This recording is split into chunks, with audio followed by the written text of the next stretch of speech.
Hello दोस्तों, मेरा नाम जयमीन है और आप डिफेंस दर्शन देख रहे हैं। किसी भी देश के लिए उनके प्रधानमंत्री और राष्ट्रपति की सुरक्षा बहुत ही अहम मानी जाती है, क्योंकि वो देश के उन नागरिकों में से एक होते हैं जो देश के लिए अहम फैसले लेते हैं और देश चलाने की जिम्मेदारी उनके कंधों पर होती है।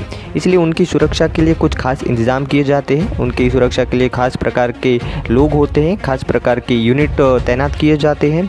ज़मीन पर तो उनकी सुरक्षा के लिए सुरक्षा बल होते हैं, पर आसमान में क्या? तो आसमान में उनकी सुरक्षा के लिए खास प्रकार के विमान बनाए जाते हैं। तो आज के वीडियो में हम बात करने वाले हैं प्रधानमंत्री मोदी के लिए अमेरिका में बनाए जाने वाले दुनिया के 2 सबसे अत्याधुनिक विमान, उसकी क्या क्या खासियत है, क्या सुरक्षा इंतजाम है। आज की वीडियो में उसके बारे में बात करने वाले हैं। वीडियो होने वाला है नॉलेजेबल, अंत तक ज़रूर देखिएगा।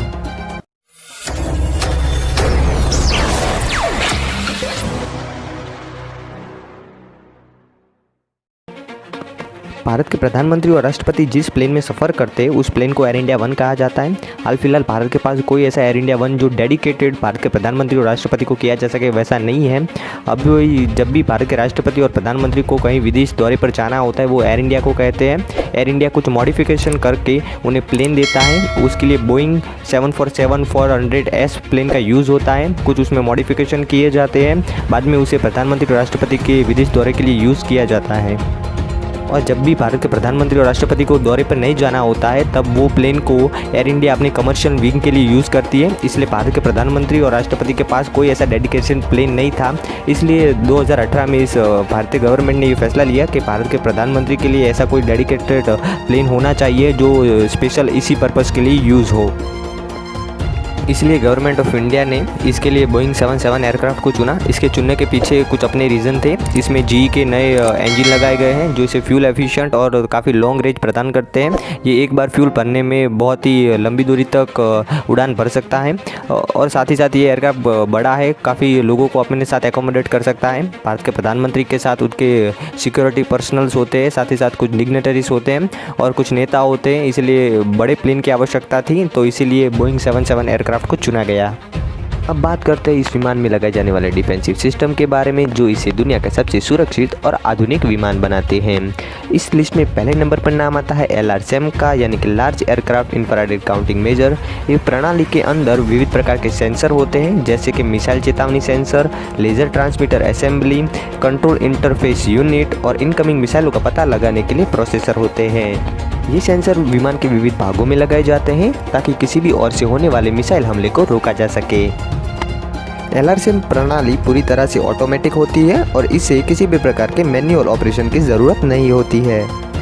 जब भी कोई मैन पोर्टेबल मिसाइल एयरक्राफ्ट की ओर बढ़ती है तब LRSAM में लगे सेंसर उसे डिटेक्ट कर लेते हैं और उसकी ओर इंफ्रारेड लेज़र छोड़ते हैं, जिससे वो मिसाइल के स्नीकर जैम हो जाते हैं और वो मिसाइल अपनी टेरिटरी से फिसल जाती है और इस प्रकार से विमान को मैन पोर्टेबल मिसाइल के हमलों से रोका जा सकता है।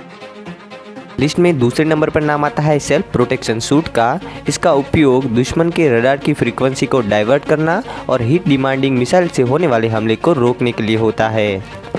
इस विमान में हवा में ही ईंधन भरने की क्षमता होने के कारण इस विमान को कहीं भी फ्यूल भराने के लिए उतरना नहीं पड़ता है, जो कि इसे काफ़ी लॉन्ग रेंज तक उड़ान भरने में मदद करता है। ये तो बात हो गई डिफेंसिव सिस्टम के बारे में। अब जानते हैं इस विमान में प्रधानमंत्री या राष्ट्रपति को मिलने वाली सुविधाओं के बारे में।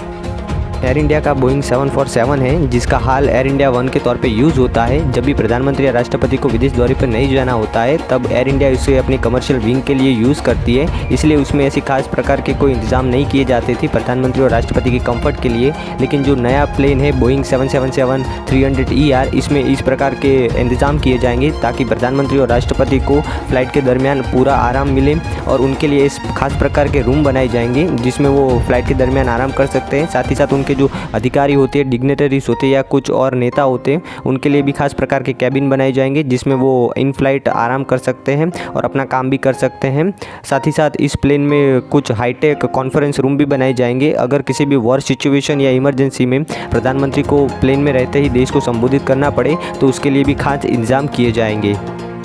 इस प्लेन में 1000 लोगों का खाना बनाने की क्षमता वाला किचन लगाया जाएगा। साथ ही साथ अगर फ्लाइट के दरमियान भी आपको कुछ प्रकार की डिश प्रिपेयर करनी हो तो उसके लिए भी सुविधा दी जाएगी। अगर आपने देखा हो, प्रधानमंत्री कभी भी किसी भी दौरे के लिए निकलते हैं तो उनके काफिले के पीछे पीछे एक एम्बुलेंस चलती है ताकि किसी भी प्रकार की मेडिकल इमरजेंसी से प्रधानमंत्री को बचाया जा सके। इस बात का ख्याल इस प्लेन में भी रखा जाएगा। इस प्लेन में एक छोटा सा हॉस्पिटल दिया जाएगा जिसमें कुछ खास प्रकार के इक्विपमेंट होंगे। अगर ज़रूरत पड़ने पर सर्जरी के भी इक्विपमेंट इस प्लेन में होंगे और इस प्रकार के डॉक्टर भी इस प्लेन में तैनात किए जाएंगे ताकि किसी भी प्रकार की मेडिकल इमरजेंसी से प्रधानमंत्री को बचाया जा सके। हाल जो एयर इंडिया 1 यूज़ हो रहा है उसे एयर इंडिया के पायलट उड़ाते हैं, लेकिन जो भविष्य में नया एयर इंडिया 1 आएगा उसे एयर इंडिया के बदले एयरफोर्स के पायलट उड़ाएंगे और इसके लिए उन्हें ट्रेनिंग भी दी जा रही है। साथ ही साथ इसकी सारी संचालन की जिम्मेदारी एयरफोर्स की स्क्वाड्रन एयर कम्युनिकेशन स्क्वाड्रन के पास होगी, जिसका हेडक्वार्टर पालम न्यू दिल्ली में स्थित है। आपके मन में सवाल होता होगा कि ये प्लेन कब तक भारत में आ जाएंगे, तो इस साल के अगस्त या सितंबर में ये प्लेन भारत में आने की उम्मीद है। तो दोस्तों, ये था आज का वीडियो। आशा करता हूँ वीडियो में दी गई जानकारी आपको पसंद आई होगी। अगर पसंद आई है तो इस वीडियो को लाइक कीजिए, साथ ही साथ अपने दोस्तों के साथ शेयर कीजिए और मेरे चैनल को सब्सक्राइब करने के बाद बेल आइकन ज़रूर दबाइए ताकि आने वाले वीडियो की नोटिफिकेशन आपको मिलती रहे। वीडियो देखने के लिए आपका बहुत बहुत धन्यवाद। Thank you. जय हिंद।